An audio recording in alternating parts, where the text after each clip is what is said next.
Hi, I'm Liam, and I work as a lawyer. I have been in the game for a while now, and let me tell you about the craziest thing that ever went down. So, my girlfriend's dad totally wrecked my love life and caused us to split. But guess what? Years later, the tables turned, and I got a shot at payback thanks to some divine intervention. The whole thing made me believe karma's a real thing, people. So, let me start from the beginning. My full name's Liam Smith, and I was born and raised in Virginia. I grew up with my Aunt Clara since my parents passed away when I was just a kid.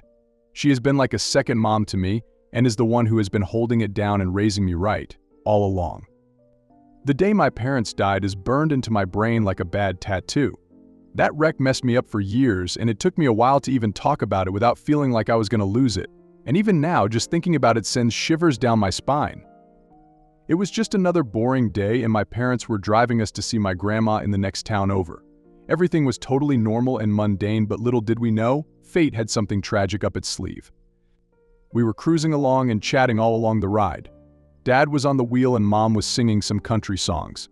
Then out of nowhere, there was this screech, which was followed by this awful crash.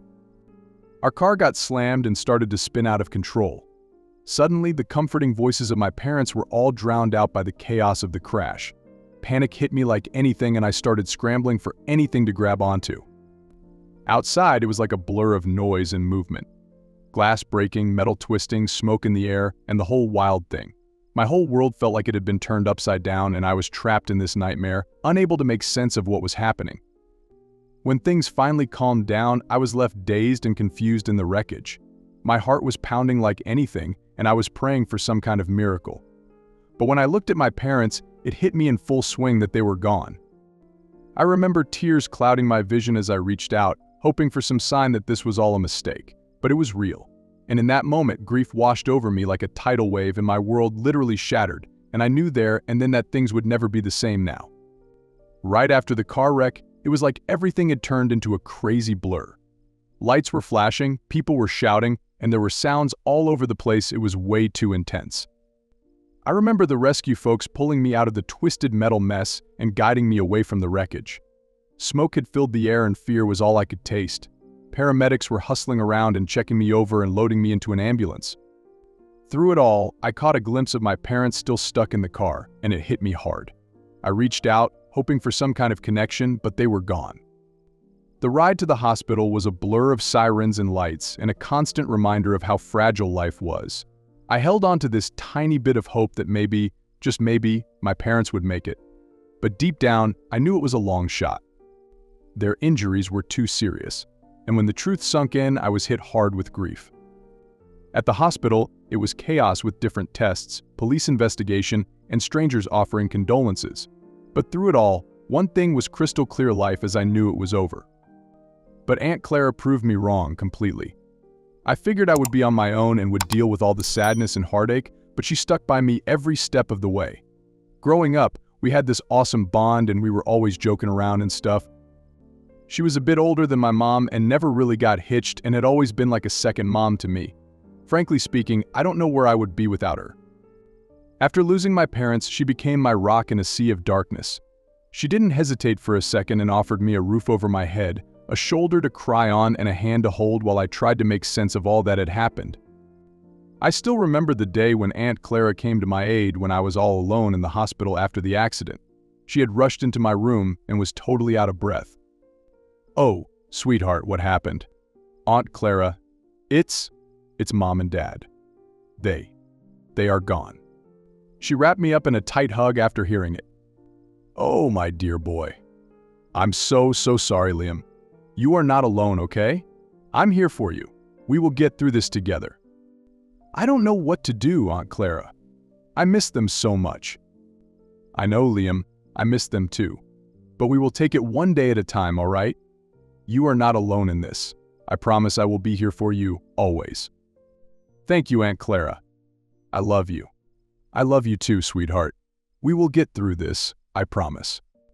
Once I moved in with Aunt Clara, she became more than just my aunt or guardian. She was like a superhero. Her love was endless, and being around her helped me calm the crazy storm of feelings that were swirling around me at that point in my life. She had this amazing way of being patient and understanding and helped me glue back together the mess my life had become. Sometimes we were just chilling in silence, and sometimes she was dropping some wisdom bombs from her own life. And it wasn't just the emotional stuff, she was also a pro at handling the day-to-day grind. From sorting out paperwork and legal stuff to making sure I had what I needed to get by, she took care of it all like a boss. I was just 11 when that wreck happened, and it totally messed up my school life. But even amidst the chaos, I never gave up on my dream of being a lawyer. Both my folks were lawyers too, and whenever I heard about their law school days, it got me hyped up to a whole nother level. They never pushed me into it, but man, I was hooked. Even after they were gone, I kept thinking about it more seriously. I was worried about putting more pressure on Clara, as she had already been taking care of me for all these years, but I figured there are student loans for a reason. By the time I was in my final year of high school, I was dead set on becoming a lawyer. No ifs, ands, or buts, I was all in. I talked it over with Clara, and she was right there and was cheering me on like she always had.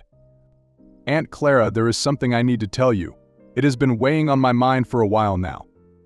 "What is it, Liam? You know you can always talk to me." "I have made a decision. I want to become a lawyer." "Oh, Liam, that is wonderful news. I always knew you had a keen mind and a passion for justice. It is in your blood, son." "You are not disappointed?" "Not at all, dear. In fact, I couldn't be happier. Being a lawyer is a noble profession, and I am so happy you decided to follow your parents' path." "Thank you, Aunt Clara. Your support means the world to me. I really want to make a difference, fight for justice, and uphold the principles of fairness and equality, just like Mom and Dad did." "And you will, Liam. I have every faith in you. Just remember, no matter how tough the journey may be, I will always be here to support you every step of the way." So, as I said, high school was when I made up my mind about being a lawyer, and so I dove deep into research to figure out the whole deal. When it came to college, I went all out and double majored in psychology and political and social thought at the University of Virginia. It was a crazy workload, and yeah, I had some doubts along the way, but I pulled through it all and ended up with solid grades and topped my class. After graduation, it was LSAT time. I nailed it on the first try with a respectable 169, and my GPA was looking good too, so I snagged a spot at the University of Virginia School of Law. It seemed like the perfect choice, especially since it was close to home. And let me tell you, law school was not as brutal as everyone had made it out to be. I actually found it pretty interesting and even kind of fun, believe it or not. Sure, there were some tough moments, but that was what made it exciting. The challenge and the crazy competition were on another level. So one big thing that went down in law school was meeting Stella. It all started in our first year, in the middle of a jam-packed lecture hall. I can still picture it clearly as the first day of contracts class, a subject which is known for being a real brain buster. I was scoping out a spot to sit when I spotted Stella. She was sitting with some other girls, and her smile literally lit up the whole room. So without wasting any time, I headed over and snagged the seat next to her. Our first chat was quick with just a couple of intros and some shared excitement for the wild ride ahead. "Hi there. Is this seat taken?" "Oh no, it's not. Please go ahead." "Thanks, I'm Liam, by the way." "It's nice to meet you." "Hi Liam, I'm Stella." "Nice to meet you too. Looks like you are all set for class." "Yeah. Trying to get a head start on the readings. It's a lot to take in, isn't it?" "Definitely. But I guess that's part of the challenge." "Absolutely. The idea of delving into the complexities of the law and learning how to navigate the legal landscape is so exciting." "Absolutely. I think that shared sense of purpose is what brings a lot of us here to make a positive impact in the world." "You are right. Well, I have a feeling we are going to learn a lot from each other on this journey." "I think you are right, Liam. Here's to the beginning of a new chapter." So after that first encounter, Stella and I just kept gravitating towards each other. We bonded over our love for law and respected each other's smarts and ambitions. We would often hit the books together and even argued in class like champs, and spent hours shooting the breeze about everything from legal mumbo-jumbo to the meaning of life. But it was clearly visible that beyond just law school stuff, something deeper had started brewing between us, and as we tackled the craziness of law school side by side, our connection grew stronger, and before we knew it, we were head over heels for each other.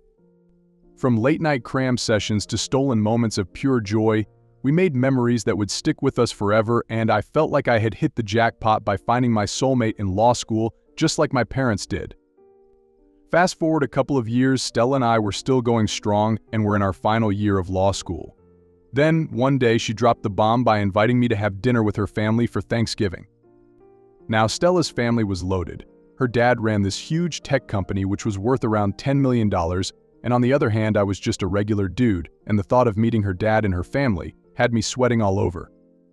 Meeting Stella's dad for the first time was like walking into a lion's den, nerve-wracking but also kinda exciting. As soon as I walked in, I could feel the tension, and it was like every move I made was being put under a microscope. Her dad was a big dude, all serious and confident. He greeted me with a firm handshake and a nod, but his eyes said it all, that he was hella skeptical about me being in Stella's life, and there was absolutely no doubt about it. As the night went on, he did not hold back. He kept steering the convo away from anything that might make me look good and towards stuff that made me feel small. His comments stung and his tone was super condescending. It was pretty clear that he wasn't thrilled about his daughter dating me. "So, you are the young man who has captured my daughter's attention. What was your name again?" "Yes, sir. My name is Liam. It's a pleasure to meet you, Mr. Thompson." "HM? Yes. Well, I must say, I expected someone different. Dad." "So, Liam, tell me, where did you grow up and what do your parents do for a living?" "Well, sir, I grew up in Hampton and my parents passed away when I was young, so I was raised by my aunt." "Oh, I see. So, Liam, I heard you are with my Stella in law school." "Well, yes, sir. I am currently a student at the University of Virginia School of Law and wish to graduate at the top of my class." "Ah, quite committed for someone from humble beginnings, should I say. Tell me, what do you plan to do with your life, young man?" "Well, with all sincerity, I hope to make a positive impact in the world, to fight for justice and uphold the principles of fairness and equality, sir." "That is quite ambitious for someone like yourself. But intelligence alone does not guarantee success in the legal profession. Connections and pedigree, those are what truly matter in our world. And what about your family? Do they share your lofty aspirations?" "I'm sorry, sir, but I believe that hard work and determination can overcome any obstacle. I may not come from a wealthy or prestigious background, but I am dedicated to proving myself in the field of law. My aunt supports me through and through, sir, plus my parents were both lawyers and I owe this degree to them." "Very well, Alex. I suppose only time will tell if you are truly worthy of my daughter's affections. But I must admit, I had hoped Stella would find someone from a more suitable background. I mean, a wannabe lawyer raised by his aunt. You can do better, daughter." "Dad, please." "You are embarrassing me." That was my last straw. "With all due respect, sir, I may not have been born into privilege, but I refuse to let that define me. I work tirelessly to prove myself to everyone who doubts me, and if that is not enough, then so be it." No matter how hard Travis tried to tear me down, I was not about to let him get to me. Every snarky comment and put down just fueled my determination to show him I was worth Stella's love and his respect. And having her by my side gave me the strength to brush off Travis' insults and know that our love could weather any storm. But that meeting with Travis was a turning point for us. It kicked off a series of events that, well, didn't exactly end well for us. So, after that awkward dinner at Stella's place, things got really tense between us, and you could practically cut the tension with a knife. Her dad's disapproval of my background threw a huge shadow over our relationship. In the days that followed, Stella and I were constantly butting our heads. The resentment and hurt from her dad's attitude lingered, and it put a serious strain on us. Our easy vibe turned into awkward silences and arguments left and right. We were stuck between our love for each other and the expectations pulling us in different directions. No matter how hard we tried to patch things up, it felt like there was this giant gap we just couldn't bridge. Stella's loyalty to her dad clashed with my own goals and values and left us stuck in this love versus duty tug of war. In the end, Stella made the tough call to end things.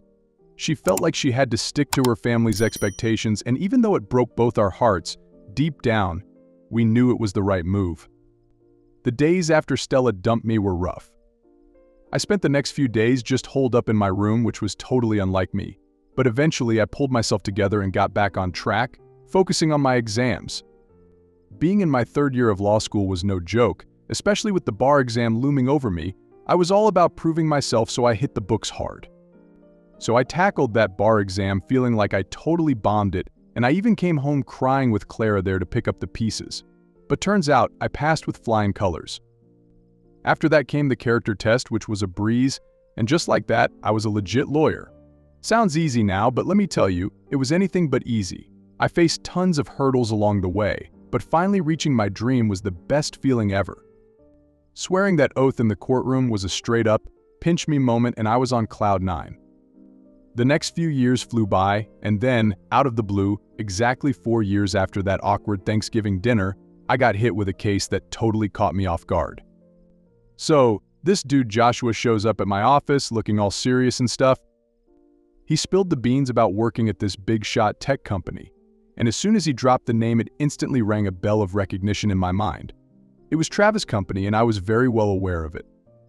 Joshua then started painting this grim picture of the company and told me how on the surface it looked all shiny and successful, but underneath, it was all shady and corrupt. He further told me that he has been working as a mid-level executive at the company and had been in the loop on all their dirty deeds for a while now. And he had a gut feeling things were sketchy at the company, but he didn't have concrete proof until he stumbled upon a goldmine of incriminating evidence. That's when he saw just how messed up things really were. And the more he dug, the more he uncovered this whole tangled mess of corruption led by the CEO and his cronies. The company was straight up shady, doing all kinds of messed up stuff just to make a few bucks. They were cooking the books to make it look like they were rolling in cash, bribing people left and right to score sweet deals, and pulling all sorts of tricks to get ahead in the market. It was all about money, even if it meant throwing ethics and morality out the window.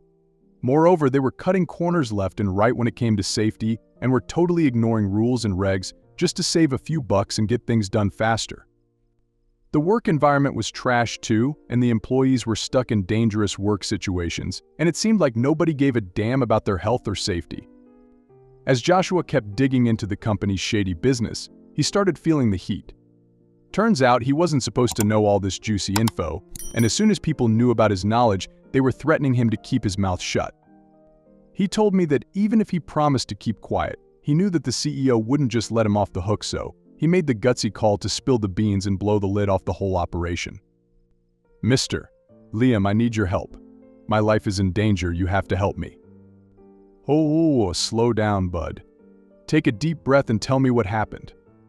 "My name is Joshua and I work for this firm, and recently I have discovered evidence of fraud, corruption, and safety violations orchestrated by the CEO, Mr. Thompson. But now they know I have uncovered their secrets, and they are threatening me." "I see. Please, have a seat. Tell me everything you know." Taking a seat, he began to recount the details of the company's illegal activities, and his voice was trembling with fear and urgency. "This is serious, Joshua. But you have taken the first step in the right direction by coming to me. We need to act quickly to gather evidence and ensure your safety. Please, Mr. Liam, you have to help me. I can't do this alone, and I'm afraid of what they might do to me if I try to expose them on my own. I will do anything if you help me." "You are not alone, Joshua. I will do everything in my power to protect you and bring these criminals to justice. But we need to act swiftly and discreetly. You need to trust me, okay? Can you trust me to handle this?" "Yes, Mr. Liam. I trust you." "Good. Now let's get to work. We have a lot to do, but together we can make a difference." So, I heard Joshua out, as he spilled all the beans down to the nitty-gritty details. He even showed me some hardcore evidence he managed to snag, and I gotta admit, it was some pretty solid stuff. First off, I was floored to find out that all this was going down at Travis' company, the same one he bragged to me about 4 years ago. It was a total gut punch hearing about all the shady stuff happening there. And let me tell you, the law school Liam in me was itching for some payback the second I heard about this case. So, without skipping a beat, I decided to jump in and help Joshua out with his case. I knew Travis was not your average guy, and tackling this case was going to be a bumpy ride. But I wasn't about to chicken out. I was all in, ready to take on whatever hurdles came my way. And so me and my crew dove headfirst into digging up dirt on Travis's company's shady dealings. We hustled day and night and gathered evidence, talked to witnesses, and built a rock-solid case against them. But let me tell you, it wasn't smooth sailing. The company's big-shot legal team came at us hard by trying to shoot down our claims and protect their clients' interests.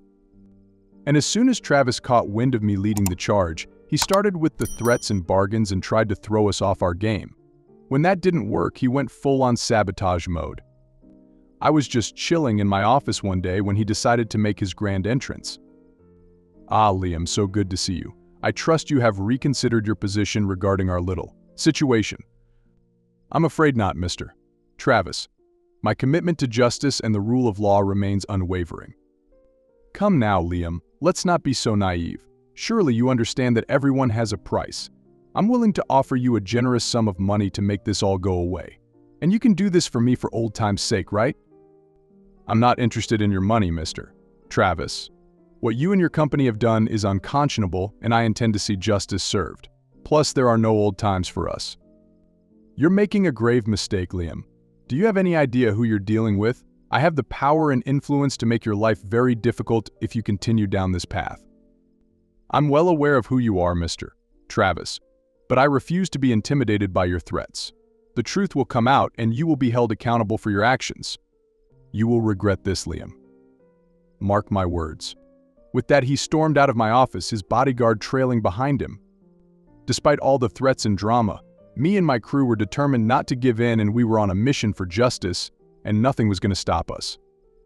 The legal battle against Travis and his company dragged on for about 2 years.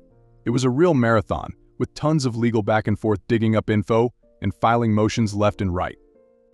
In the middle of all this craziness, I even heard from Stella. She hit me up one day to chat about the whole mess. Hello, Stella. It's been a while. Hi, Liam. Yeah, it has been. I hope I'm not interrupting anything important. No, not at all. What can I do for you? Well, I heard about the case you're working on against my dad's company, and I just wanted to check in. I see. It's a complicated situation, Stella. I'm just doing my job, trying to uncover the truth. I understand that, Liam, but you have to realize the implications it could have for my family. My dad's worked so hard to build his business. I know, Stella. But what he's doing is wrong. I'm sorry to say, but the whole foundation of his company is made up of sketchy activities, and justice needs to be served. Liam, is this about revenge? Are you doing this to get back at my dad for what happened in the past? Stella, I won't deny that there's a part of me that sees this as an opportunity to get back at him. But this isn't about revenge, it's about justice. What your father's company is doing is illegal and unethical, and it needs to be exposed. I understand, Liam. But please, think about what you are doing. This could tear my family apart. I know this isn't easy for you, Stella. But sometimes, doing the right thing means making difficult choices, even if it comes at a cost. I had to try. I just hope you know what you are getting yourself into. I do, Stella. And I won't back down until justice is served. Okay, Liam, I trust you. Just be careful, all right? I will, Stella. And thank you for reaching out. It means a lot. Take care, Liam. You too, Stella. Goodbye. Nothing was going to throw me off my game when it came to this case. My determination was through the roof, just like with all my other cases. Not even Stella or her dad could shake me. And finally, after months of grinding it out in court and pulling all-nighters, the truth came out. Our evidence and witnesses held up strong, and even the company's big-shot defense team could not shake them. In a huge win, the court slammed Travis and his company with charges of fraud, corruption, and safety violations. They were hit with some serious fines and had to cough up restitution to their victims. Meanwhile, Joshua and the other witnesses got some peace of mind. Once everything was said and done, I spotted Travis outside the courtroom, flanked by guards. Well, Mr. Thompson, it seems justice has been served. This isn't over, Liam. You may have won this battle, but the war is far from over, perhaps. But for now, your illegal activities have been exposed for the world to see. You can't hide from the truth any longer. You think you've won, don't you? But mark my words, Liam, I'll make you pay for this. You've made a powerful enemy today. I'm not afraid of you, Mr. Thompson. I did what needed to be done to uphold the law. And I'll do it again if I have to. Remember, justice will always be served by this wannabe lawyer. Travis was seething with anger as I left him there and went my way. When the case finally wrapped up, it was like a ton of bricks were lifted off my shoulders. Winning was not just about legal stuff, it was personal. It was like finally getting payback for all the crap Stella's dad put me through. For years, I had carried around this feeling of injustice, like I was always on the losing end. But when the judge laid down the final verdict, it was like a heavy weight was lifted off my shoulders and I finally got closure and my revenge for Travis' past doings. It was like I could finally move on from all that mess and start fresh.